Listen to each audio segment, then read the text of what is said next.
amici, oggi vi parlo di un argomento per me importantissimo per quanto riguarda i nostri amici animali, soprattutto gli amici, o meglio, per i nostri cani, ed è il collare a strozzo, l'uso del collare a strozzo. Allora, io sono un'acerrima nemica per quanto riguarda questo uso improprio di questo mezzo, che è prettamente una violenza nei confronti dei nostri amici, dei nostri cani.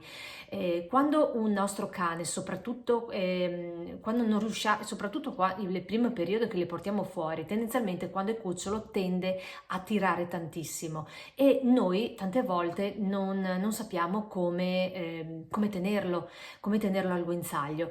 Ci affidiamo prettamente anche a degli istruttori che vi dicono: il metodo migliore per il vostro cane, perché è talmente ingestibile, è il collare a strozzo. Allora, innanzitutto vi voglio dire che oltre ad avere delle ripercussioni a livello emotivo e a livello psichico, perché immaginatevi anche voi, sempre lì fate un passo e vi viene fatto sempre vi strozza qualcuno, c'è qualcuno che che mi mette delle mani al collo.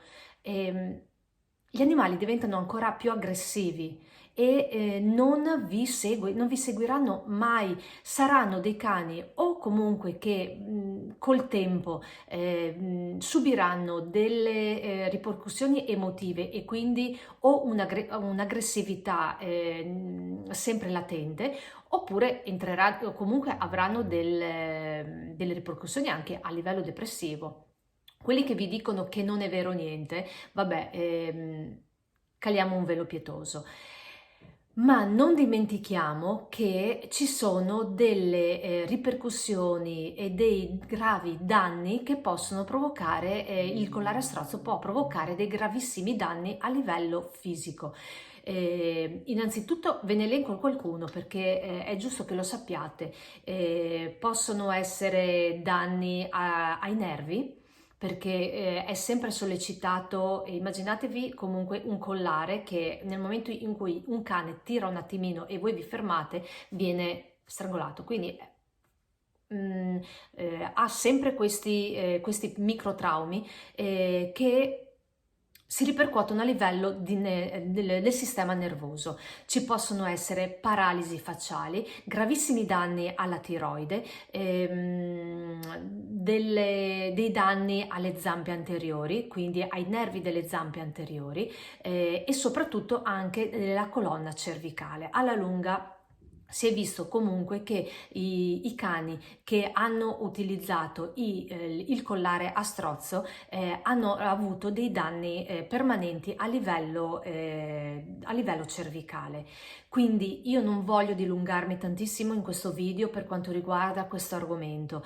Se un istruttore, un educatore cinofilo, io non lo sono, però se un educatore cinofilo l'unico metodo che ha per gestire il vostro cane è di dirvi utilizzate il collare a strozzo perché non c'è altra soluzione, boicottatelo. Boicottatelo perché non sa di cosa parla.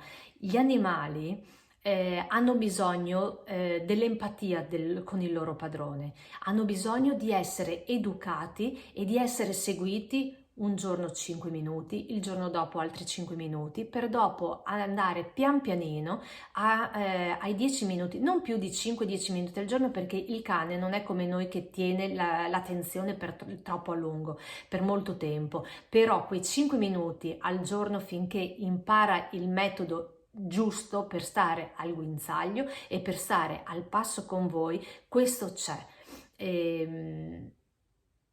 Se volete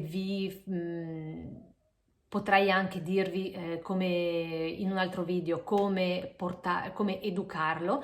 L'importante è educarlo giorno dopo giorno, quindi stargli dietro tutti i giorni finché impara. Non tirare al guinzaglio. Se il cane comincia a tirare il guinzaglio, fermatevi, fermatevi, abbiate il contatto visivo in modo tale che lui continui a non tirare, e comunque nel momento in cui ricomincia a tirare voi vi fermate e lui capisce che ogni volta che tira voi vi fermate e lui non può progredire. Questo comunque pian pianino. Mi raccomando, non utilizzate, boicottate tutti quegli istruttori, tutte quelle persone che consigliano il collare a strozzo come unico metodo per tenere al guinzaglio il vostro cane.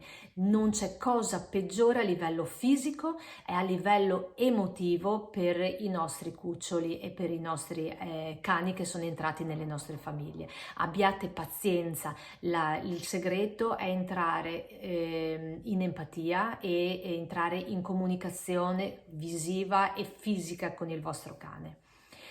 Bene, questo è quello che